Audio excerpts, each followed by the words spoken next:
Detik harus kembali lagi masih di Detik Pagi. Jangan tidur lagi.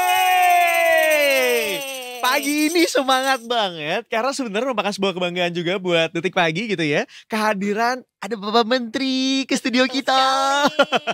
Kita sudah kedatangan Mensos Detikers ya. Beliau adalah Bapak Saifullah Yusuf yang kalau kita sih akrabnya pasti dengan panggilan Gus Ipul. Selamat pagi Gus Ipul. Selamat pagi Gus Ipul, apa kabar? Aduh seru juga di sini. Gus ada ini tuh pasti seru Gus ya. Ini ada Seru juga. krecek ya. Selama Gus, ini ya. saya hanya lihat aja di TV. Oh udah lihat ya. Iya. Kita justru sama ini ngeliatnya Gus Ipul tuh serius banget gitu ya. Ternyata di sini itu tuh guyon mulu dari tadi. Ketawa-ketawa mulu dari tadi. Masya Allah banget. Iya benar. Tapi Waduh. enggak sih, kemarin kan aku ketemu Gus Ipul di Surabaya ya Gus ya. Jadi betul. pas kita mau foto Gus Ipul tuh kayak ayo cepet. Oh gitu. Sebelum yang lain ayo cepet-cepet gitu. Jadi kayak wah seru nih Gus. Wah seru lah pokoknya. Wah, ketepuk tanganin. Gimana Baru kali Gus? ini saya seru-seru begini. Iya. Iya bener, makanya kita dari tadi tuh di awal sempat agak takut gitu, kita agak canggung, terus kita bilang, Gus mohon izin ya kalau kita agak santai, kata Gus Ipul, gak apa-apa justru pengen yang santai gitu katanya. Oke, Iya. santai aja kita Nah, ya. Betul. kita bicara dari yang paling santai dulu, Iya. karena di Ngobrol Pagi biasanya kita akan nanya, kebiasaan pagi dari seorang Gus Ipul biasanya dari bangun pagi nih, itu ngapain aja sih Gus Ipul?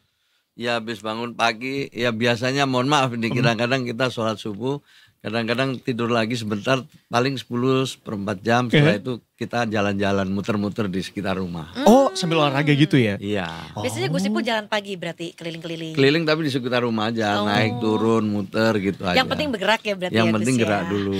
Oke, kalau pertanyaan berikutnya breakfastnya atau sarapan asupannya biasanya Gus Ipul tuh apa? Langsung makan berat Enggak. atau minum apa ngeteh, ngopi, air putih gitu Gus? Air putih anget sama telur. Oh. Jadi proteinnya pagi-pagi udah di ini ya. Iya. Karena katanya kan gitu, kalau pagi-pagi dikasih protein biasanya kenyangnya lebih lama. Iya, Jadi betul. nanti menghadapi hari sampai ke makan siangnya tuh aman perutnya. Iya. Ya. Jadi telur 2. Nah, Biasanya udah. diapain Gus telurnya? Direbus. Direbus Iya. setengah matang? Enggak, ya matang Oh, sih. matang. Cuma kita kuningnya enggak saya makan biasanya. Oh, hanya kolesterol cuma ya, Gus? putihnya aja. Iya, iya. Ya dibatasin lah. Bener-bener setuju. Tapi bener sih. Beda usia ini kita sama kamu. Tapi kan gitu Gus, katanya anak-anak nge-gym juga yang dimakan cuman putih telurnya aja. Iya. Kalau merahnya nggak, kuningnya nggak pernah dikonsumsi katanya. Betul. Oke. Berarti super simpel banget ya kalau Gus Ipul sendiri. Iya. Kalau pagi-pagi ya. Untuk pagi simpel-simpel aja, yang simpel-simpel aja. Oh. Sekali-sekali kadang pakai roti. Oke, jadi itulah Detikers rahasia para bintangnya ya dari Gus Ipul untuk bisa kuat menghadapi hari dan juga dengan segala rutinitasnya yang padat sekali. Apalagi kan Gus Ipul ya sebagai seorang menteri gitu ya. Gus berarti rundown harian lu udah pasti cak-cak satset ya Gus ya. Makanya harus sarapannya tuh bener pakai telur gitu. Ya memang seharusnya ya makanannya baik gitu ya, bergizi, proteinnya cukup gitu. Itu memang satu, terus sambil sedikit-sedikit olahraga. Meskipun saya tidak tidak ada olahraga khusus gitu. Kalau dulu saya masih bulu tangkis. Tapi kira-kira 10 tahun terakhir ini sudah berhenti, kita kurangi dengan yang lebih ringan. Oke, Kirain soalnya ya. enggak, badminton. atau enggak kirain karena terlalu sibuk. Karena kan menjelang 100 hari ya. Nah, Menjadi iya. seorang menteri sosial pastinya tidak mudah. Apalagi di kabinet baru yang saat ini pelatihannya lumayan banyak tuh. Iya. Dari kemarin tiba-tiba ada pelatihan gitu ya sama Bapak Prabowo. Sempat bareng-bareng semuanya tuh olahraga dan lain sebagainya. Iya. Sampai dengan 100 harinya ini. Ya. Apa yang berubah dari seorang Gus Ipul? Ada yang berubah nggak? Ya sebenarnya nggak ada yang berubah, tapi kita harus beradaptasi dengan situasi dan kondisi, terutama menyesuaikan dengan arah kebijakan Pak Presiden. Saya sebelumnya kan pernah jadi wagub, pernah Betul. jadi wali kota gitu. Jadi yang tentu perlu mendapatkan perhatian kita, para pembantu Presiden ini adalah bagaimana menerjemahkan visi misi, arahan Presiden dalam bentuk regulasi dan program-program. Itu Oke. aja. Oke, apa saja kita mau nanya nih sekarang. 100 hari, ini kan nggak dibilang sebentar, nggak dibilang lama juga. Tapi menjelang 100 hari kita pengen tahu apa saja yang sudah dilakukan oleh Gus Ipul. Jadi pertama-tama memang tidak ada narasi 100 hari itu ya. Yang ada adalah bagaimana dalam awal kerja kita itu meletakkan dasar-dasar kebijakan. Itu yang pertama, yang penting itu. Kalau di Kementerian Sosial ini bagaimana kita bisa melakukan pemutakhiran data. Oke. Itu adalah arahan Presiden. Itu dulu yang pertama, pemutakhiran data itu. Sebab kalau datanya akurat, ya kerja berikutnya pasti mendekati sasaran. Gitu. Oke. Tapi kalau ini nggak akurat, akhirnya itu tadi yang tadi sempat disampaikan itu, yang mestinya nggak dapat malah dapat program, yang mestinya dapat malah nggak dapat program. Tidak tepat sasaran ya Gus Ya, tidak tepat sasaran. Maka itu Presiden mengarahkan kepada kita, tolong pemutakhiran data itu menjadi sangat penting agar sesuai dengan situasi kondisi objektif di lapangan. Oke, karena mungkin selama ini orang tuh ngerasa 100 hari pertama tuh kayak jadi sesuatu yang harus jadi gebrakan gitu ya Gus ya. Iya. Mungkin karena habitnya perusahaan ya Gus ya. Perusahaan tuh kan biasanya harus Q1, Q2, Q3 gitu. Enggak juga sih. Jadi ada juga kita menyiapkan model-model. Jadi meskipun narasi 100 hari itu tidak ada, tetapi kan kita harus tetap membiasakan diri untuk bekerja cepat gitu kan, kemudian responsif gitu. Nah itu ya kita cari model, di samping kita memperbaiki data, merubah regulasi. Nah yang berikutnya kita cari model. Oke, Gus, ini aku nanya nih ya. Aku mewakili Detiker semuanya, generasi muda yang saat ini mungkin masih belum tercerahkan. Iya. Selama ini kita tuh tahu kementerian-kementerian tuh banyak banget. Iya. Nah, tapi Kementerian Sosial jujur masih jarang banget kesentuh nih, terutama Iya. untuk anak-anak muda. Betul. Karena sebenarnya cakupannya sangat luas sekali. Ini kalau aku baca sedikit ya, dari fakir miskin, anak-anak rentan, difabel, lansia terlantar, korban bencana, itu Iya. kan luas sekali. Iya. Sebenarnya kalau Kementerian Sosial itu ngapain aja sih, Gus Ipul? Mohon izin Iya. nih tugasnya. Jadi berkaitan dengan peningkatan kesejahteraan sosial, kesejahteraan masyarakat. Untuk seluruh lapisan masyarakat berarti Untuk seluruh lapisan masyarakat dengan kelompok-kelompok tertentu. Ya misalnya beginilah, ada kita sebut 12 pas itu. Jadi kita sasaran Kementerian Sosial itu disebut 12 pas. Pas itu pemerlu atensi sosial. Atensi itu adalah asistensi dan rehabilitasi sosial.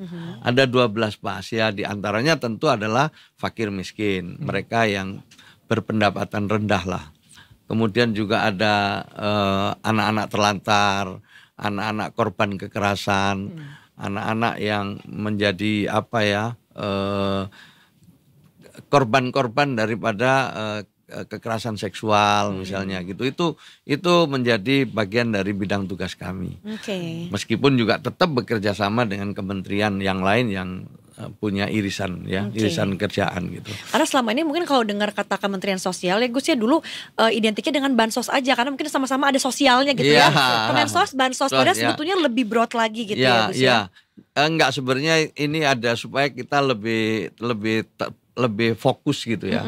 Jadi untuk anak-anak muda perlu juga diberi informasi bahwa ada 12 sasaran, diantaranya di samping fakir miskin, ada juga korban perdagangan orang, TPPO atau human trafficking termasuk juga? Ya, termasuk di sini. Nanti masalah hukumnya ada sendiri, masalah lintasannya, keberangkatan, kepulangannya kan ada Kementerian Perlindungan dan Pekerja Migran, ada juga.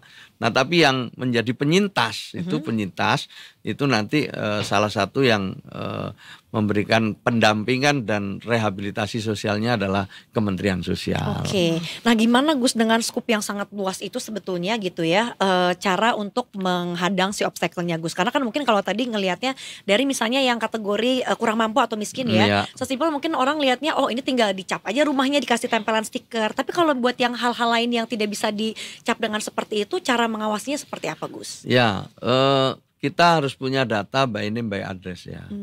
Bahkan bisa diketahui foto rumahnya, lain sebagainya sekarang itu. Profilnya lebih lengkap bisa kita ketahui hari-hari ini ya, dengan kemajuan teknologi. Nah untuk itulah tentu kita bekerja kepada mereka yang sudah masuk data itu.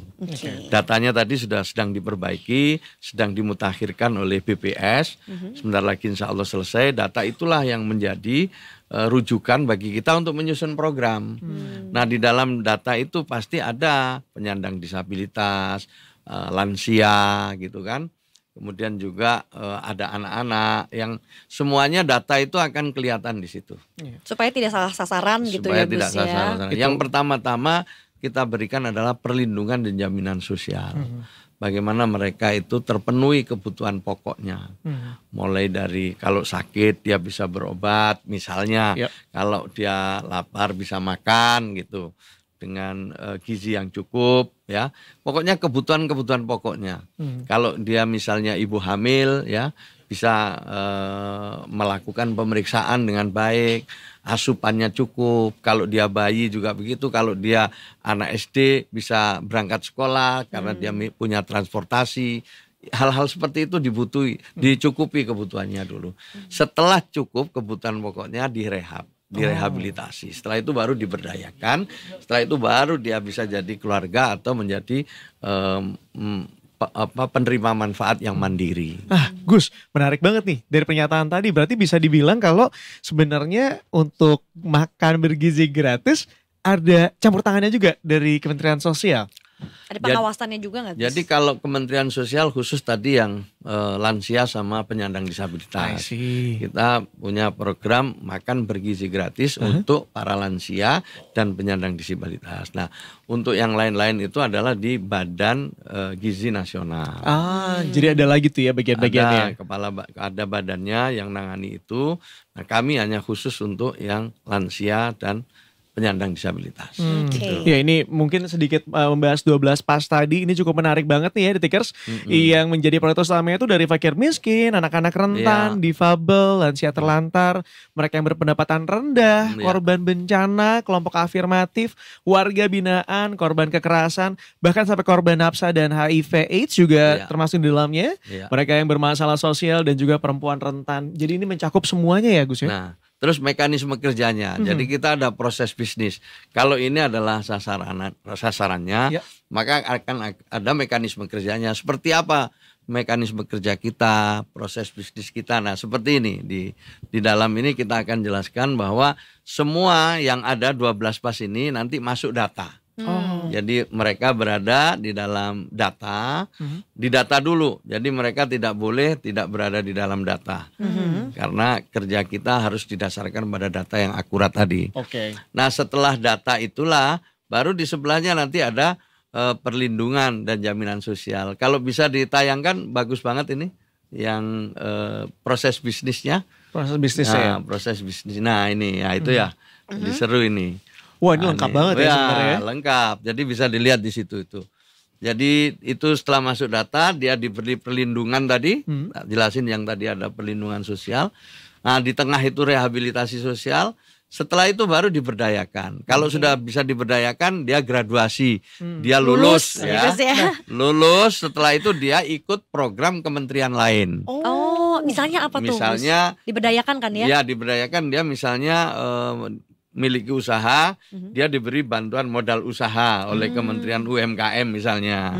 Kalau dia koperasi, dia didampingi oleh Kementerian Koperasi untuk mengembangkan usahanya. Tapi ada success story-nya nih Gus, yang benar-benar sampai graduasi dan kemudian dipindahkan untuk dimanfaatkan di kementerian lain ya? Lumayan banyak, lumayan banyak. Jadi termasuk kemudian penyandang disabilitas yang mandiri juga ada, para lansia yang produktif juga ada. Ya, jadi banyak contohnya yang ke depan ini sesuai arahan Presiden kita minta graduasinya, ya, yang lulus itu lebih banyak lah dan lebih terukur. Berarti ibaratnya Kementerian Sosial ini tidak hanya memberikan ikannya, tetapi juga memberikan kailnya juga ya, untuk mereka supaya bisa berkembang. Bekerja sama dengan kementerian lain. Makanya itu ini ya yang paling penting itu bahwa dia bisa lulus. Jadi dia bisa keluar dari data itu. Betul. Apalagi ini kalau misalnya kita lihat kan sebetulnya goalsnya di pojok kanan atas tuh ya Gus ya, kemiskinan tuh berkurang ya Gus. Tapi kan ini ada tahapannya tuh dari yang miskin ekstrim, miskin rentan. Ini kebayang ya kinerja dari Kementerian Sosial, artinya kalau harus mengeluarkan dari yang kategorinya miskin ekstrim tuh ya, harus tiap tahap dilalui ya Gus. Dilalui, dan targetnya Presiden 2 tahun ke depan ini kemiskinan ekstrim udah bisa hilang. Wow. Nah, jadi kategorinya tinggal miskin atau rentan aja ya. Tinggal 2, karena yang ekstrim ini mau berikan program khusus lah ya, sehingga dia bisa naik, paling nggak naik kelas. Nah, sekarang jumlahnya itu sekitar 2 juta. Sekitar 2.300.000 lah. Penduduk ya? Ya, penduduk ya, yang jiwa ya, 2.300.000-an jiwa yang kita targetkan sesuai arahan Presiden dalam 2 tahun ke depan menjadi 0%. 2 tahun ke depan. Jadi 2026 lah insya Allah targetnya. Berarti sebenarnya kalau targetnya secepat itu dan sebesar itu yang perlu untuk diangkat gitu ibaratnya, Gus, Apa aja nih yang bakal Gus Ipul lakukan nih? Karena tentunya pasti tidak mudah gitu ya Ya. untuk melaksanakan ini semuanya. Ya, Apa aja yang sudah direncanakan? ya di bawah koordinator Kementerian Pemberdayaan Masyarakat kita sedang nyusun program ini ya. Oke. Untuk 2 juta lebih ini melalui berbagai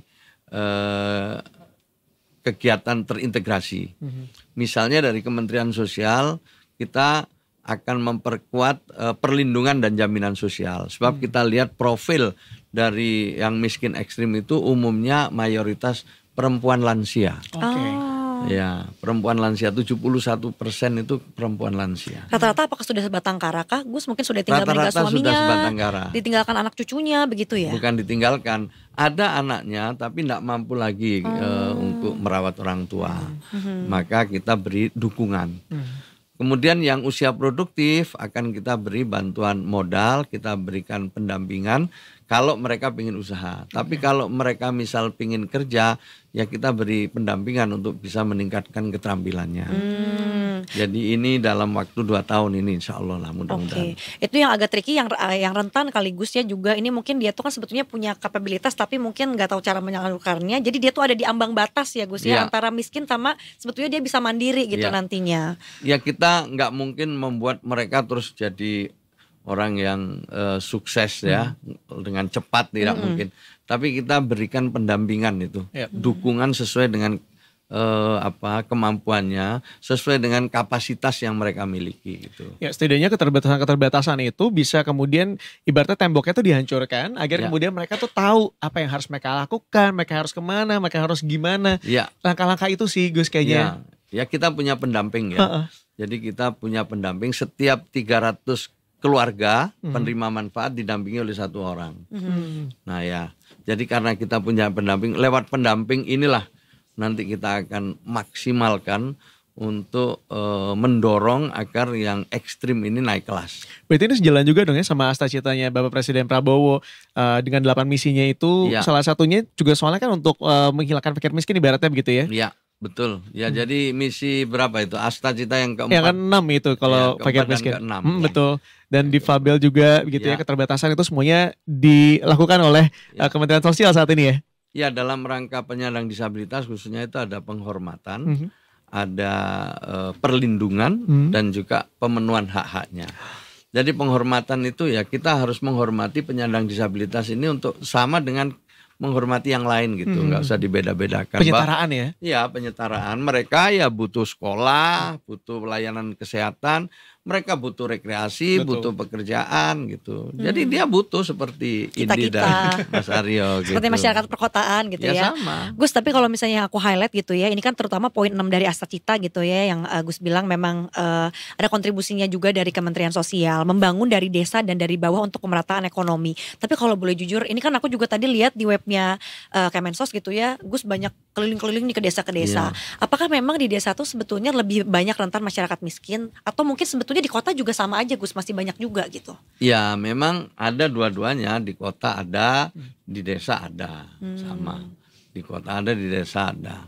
Nah, tentu dua-duanya kita atasi juga. Oke, jadi nggak menjamin kalau yang hidup di kota udah pasti terbebas dari kemiskinan, belum tentu ya Gus ya? Kita masih punya berapa program di kota Jakarta aja juga lumayan besar juga gitu. Kita punya pendamping juga cukup besar. Jadi sekali lagi ya, yang masuk di dalam program kita itu selalu didampingi oleh seorang pendamping yang mengarahkan mereka, karena bantuan kita ini semua bantuan bersyarat. Bantuan yang jelas peruntukannya gitu loh Mbak. Misalnya kita bantu 750 untuk apa saja. Kalau misalnya kita setahun 2,5 juta untuk apa saja. Jadi peruntukannya itu jelas. Nah, supaya keluarga ini nanti membelanjakan bantuan itu sesuai dengan peruntukannya, maka diawasi, diarahkan oleh seorang pendamping. Perlunya adanya pengawasan seperti itu ya. Takutnya Ya. malah nanti di di pengeluarannya itu dilakukan untuk hal-hal yang kurang perlu gitu, yang Ya. tidak semestinya. Ya. Tapi kalau aku dengar dari tadi ya Gus, kayaknya tuh ini tugasnya Kemensos tuh banyak Banyak. banget ya. Iya. Ya. Gus, aku mau nanya yang paling simpel deh. Ini mungkin yang dirasakan sama Gus Ipul dalam menjelang 100 hari nih ya. Ya. Ada tantangan gak sih yang diri menghadapi Gus? Selain memang penyemarataan data ini yang mungkin juga Iya. ini butuh Wah, butuh waktu Ya, banget karena ya. pasti tidak mudah gitu ya. Ya. Ya, saya dulu pernah jadi Menteri Pembangunan Daerah Tertinggal. Betul. Tahun 2004 ya, zaman Pak SBY periode pertama. Jadi sudah mulai mengenali masalah lah gitu. Nah, ini sama juga sebenarnya mirip-mirip sekarang menjadi Menteri Sosial. Yang kita cukup menarik itu bahwa kita akhirnya ketika turun ke daerah banyak ketemu hal-hal yang di luar dugaan kita gitu, bahwa di antara orang-orang yang kita sebut miskin ini punya spirit untuk bisa maju ya. Misalnya ada beberapa di antara mereka itu yang saya nggak mau lagi masuk data itu. Saya mau usaha sendiri, saya mau mandiri. Oh ya? Iya, banyak itu yang begitu itu. Jadi mereka berani mengatakan gitu. Saya sudah cukup, kemarin kami dibantu selama sekian tahun. Saya sekarang sudah merasa bisa usaha sendiri, maka kami sekarang mohon bantuan, tidak bansos lagi, tapi saya minta modal usaha. Wah, merinding aku dengernya. Yang ini tuh yang jadi teladan ya Gus ya, Ya. karena ada yang justru kayaknya dia tuh nggak mau keluar dari Terlena kategori dibantu. Padahal kita lihat sempat viral tuh ternyata di rumahnya ada mobil lah gitu. Malah harusnya belajar dari mereka-mereka yang akhirnya saya maunya bentuk yang lain gitu, Iya. modal usaha, udah Saya bukan modal disuapin usaha. terus Iya, ya Gus saya ya. mau saya bikin perlu tempat usaha. Saya perlu ini. Jadi dia enggak mau lagi nerima bansos. Ini keren banget loh. Iya, iya. Luar biasa loh gitu. Dan Nah, artinya dia kalau akan- orang nggak mau punya inisiatif, dia demotivasi. Ya, dia cuma tadi itu berharap bansos. Tapi insya Allah makin depan kalau sosialisasi edukasi kita makin kuat, orang yang semangat untuk mandiri itu akan lebih banyak. Amin, Ini yang mudah-mudahan. akan kita dorong, Mbak. Iya, setuju Gus sekali. Ipul, nih mohon izin nih. Kita berangkat sedikit, agak beralih sedikit dari Kementerian Sosial gitu Iya, ya. iya. Berhubung Imul adalah sekjen juga dari Nahdlatul Ulama begitu ya Iya. Gus ya. Bentar lagi milad ya. Iya, hari Tanggal ulang 16 tahun. betul ya. Iya, ke 102. Oh, Masya Allah, udah 102 tahun lagi. Iya. Wah, seru banget. Apa yang diangkat di tahun ini nih Gus? Iya. Kita ingin mengikuti astacitanya presiden ini dengan memperkuat masyarakat.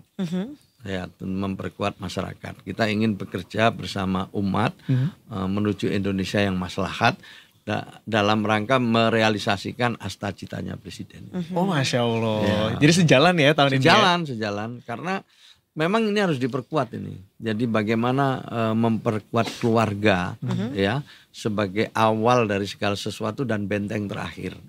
Kayak Aryo ini kan ya, dulu semuanya berangkat dari rumah. Betul. Setelah itu di luar ketemu macam-macam, pulang ketemu orang tua, diskusi lagi, diluruskan lagi Bener. yang paham-paham yang salah itu. Yang belok-beloknya ya Gus ya. Belok-belok diluruskan lagi. Yang Jadi, terkontaminasi dari Ya, luar tuh di rumah makanya. tuh benar-benar dibersihin lagi gitu ya. makanya Oke. kita kembali ke keluarga ini menjadi sangat penting. Gus, rangkaiannya apa aja sih? Karena kan sebetulnya hari peringatan lahirnya tuh di tanggal 16 Rajab, yang mana kan Iya. kita bareng ya sekarang tanggal 1 Januari sama 1 Iya, Rajab ya.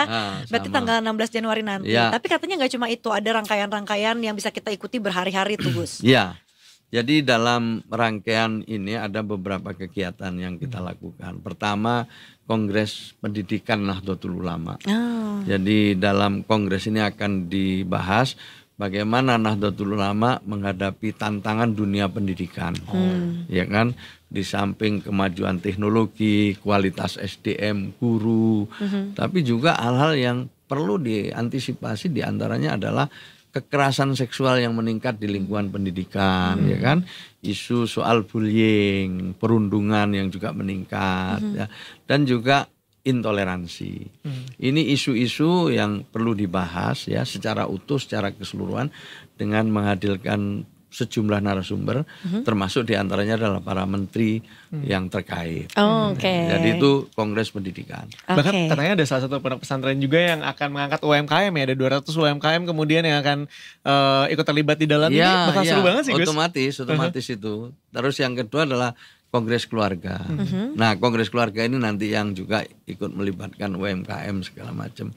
Jadi kembali lagi kepada keluarga. Keluarga menjadi sangat penting. Bagaimana nilai-nilai keluarga disertai dengan perkembangan literasi keuangan dan lain sebagainya, sehingga keluarga itu menjadi keluarga yang tangguh, ya, keluarga yang mengerti apa yang harus dilakukan dalam situasi dan kondisi seperti saat ini. Oke. Ya. Sepertinya ini kelihatannya ini ya Gus, maksudnya kan kita tahu NU ini tuh syarat dengan keagamaan, tapi sepertinya target lainnya untuk tadi meningkatkan pendidikan, kemudian juga untuk menggerakkan ekonomi juga besar sekali ya Gus ya. Oh iya, untuk salah manfaatnya. satunya kita juga ikut membina UMKM ya lewat program di lembaga perekonomian NU. NU ini kan punya struktur di pusat, di wilayah, di cabang, itu di tingkat kabupaten kota sampai di tingkat desa. Jadi itu lengkap ya? Lengkap, alhamdulillah. Ya, pembinaan terhadap UMKM dalam rangka penguatan ekonomi umat juga dilakukan oleh Nahdlatul Ulama. Iya, mudah-mudahan di tahun yang 102 ini semuanya bisa dilancarkan nih Gus. Kemudian juga sisi kekeluargaannya juga bisa dirasakan banget, karena ini satu hal yang penting yang seringkali kita lupakan gitu ya Detikers. Seringkali kita tuh lupa bahwa keluarga yang kita miliki tidak hanya keluarga-keluarga yang ada di rumah aja atau di sekitar kita gitu ya, tapi orang-orang yang berada di tetangga kita, orang di depan rumah kita, atau bahkan orang-orang yang membutuhkan juga ini termasuk ke dalam keluarga kita gitu. Iya, ya. betul. Karena kan harta yang paling berharga ya Gus adalah keluarga. Itu betul, itu, itu Gus. betul. Saya senang sekali lagu itu. Kita semua langsung nyanyi lagu itu ya. Iya. Jadi benar-benar kekeluargaan ini juga bisa kita tularkan, dan mudah-mudahan memang Gus Ipul sehat terus supaya Terima semakin kasih. banyak lagi orang-orang terbantu di Amin. luar sana Gus. Terima kasih banyak. Terima kasih ada anak muda kita ya ini yang pengen jadi relawan. Oh, bisa juga, Gus? Bisa, Oh, wow. bisa. Gimana cara silakan. volunteernya Gus? Ya nanti tinggal daftar aja pengen apa gitu kan. Kita bisa berikan tempat-tempat yang mungkin sesuai dengan keinginan mereka. Dan bisa kolaborasi juga ya. Bisa, Oh, seru banget. bisa jadi relawan. Kita mungkin jadi pendamping rehabilitasi sosial, pendamping keluarga harapan, bisa aja jadi relawan untuk sekaligus belajar, cari pengalaman, pengabdian gitu ya. Setuju Pengen ya. banget, pengen banget. Pasti tenaga kamu sangat dibutuhkan dan sangat dihargai ya. Pokoknya kamu kalau ngerasa nanti gue jadi apa ya, tenang aja, lo tuh pasti ada fungsinya di masyarakat. Jadi jangan khawatir, jangan ragu untuk berkontribusi ya, Iya. dan langsung volunteer aja gitu Detikers. Iya. Kayaknya di tahun 2025 ini kita sudah mulai harus bertanya gitu ya, apa kontribusi saya tidak hanya untuk diri saya tapi untuk masyarakat di luar sana. Betul, betul. Gus Ipul sekali- Setuju aku. Terima kasih Thank you. banyak Wah, sudah mau saya- main-main. Ternyata enak di sini. Lanjut sampai jam 2 Gus Iya. Ipul. Karena di sini Senang tidak ada sekali. pertanyaan-pertanyaan yang tajam ya Wah, Gus ya. Terima kasih, terima kasih. Menyenangkan Super di santai. sini. Ya. Terima kasih Gus sudah mau main-main. Di tahun Terima 2025 kasih. dirimu Gus. menteri pertama yang hadir di sini soalnya. Wah. Jadi Oh, iya, bakal bener. kebanggaan buat kita. Terima Bisa kasih, telur ya? terima Iya, kasih, bisa telur, terima Masya kasih, Allah. Terima kasih. Kayak Sukses menteri sekali pertama. buat miladnya dari Nahdlatul Ulama Boleh nggak? ke-2. Kapan-kapan saya undang. Boleh Gus, boleh, Ya. tentu saja dong. Sekarang ya? Langsung lagi Boleh, sekarang ya. Boleh. Jadi nanti Jadi diundang, sekali-sekali siaran langsungnya di sana. iya, boleh, bener. boleh ya. Oke, kita Bos. siapkan ya. Boleh banget. Ya. Gus mau banget Gus jalan-jalan, jadi nggak di studio terus ya. Iya, iya, boleh, boleh. Ya. Gus, Bener. tapi mohon izin Gus, ini aku tahu sih nanti pasti ada jodoh-jodohnya ada yang mulai melirik ya. Tapi kita tuh ada, karena santai, kita tuh ada tagline Gus. Betul. Boleh ikutan Apa tagline itu? kita nggak Apa Gus? itu? Detik pagi, jangan tidur lagi. Gitu doang sih Oh Gus. ya, wah. Kalau pakai gerakan juga boleh. Ini pesannya ke aku juga itu. Oh iya, jangan tidur lagi. Boleh pakai gerakan juga boleh Gus. Jangan tidur lagi gitu boleh. Oh, Silakan ya, bebas ya, aja Gus. ya, diulang Jawa. Detik pagi, jangan tidur lagi. Saya ikut yang jangan tidur lagi. Iya, itu betul Gus. Dan gerakannya bebas. terserah Mendadak Iya, iya, semua kamera menyala di sini ya saudara-saudara. Detikers, tapi terima kasih banyak, ngobrol-ngobrolnya sangat luar biasa inspiratif dan menyenangkan sekali sharing dengan Gus Ipul yang sudah berkenan untuk hadir di pagi hari ini. Tapi jangan lupa karena Detik Paginya akan terus menemani dari hari Senin sampai dengan hari Jumat dari jam 8 pagi sampai dengan jam 11 ya. Betul sekali, dan jangan lupa Detikers untuk selalu update dirimu dengan informasi terbaru. Makanya follow aja semua sosial media kami di Instagram, di X maupun di TikTok @detikcom. Dan jangan lupa juga nih buat subscribe di YouTube channel kami Detikcom. Gus sudah siap? Siap. Siap, oke. Detikers, kita masih akan kembali besok cuma di Detik Pagi. Jangan tidur lagi.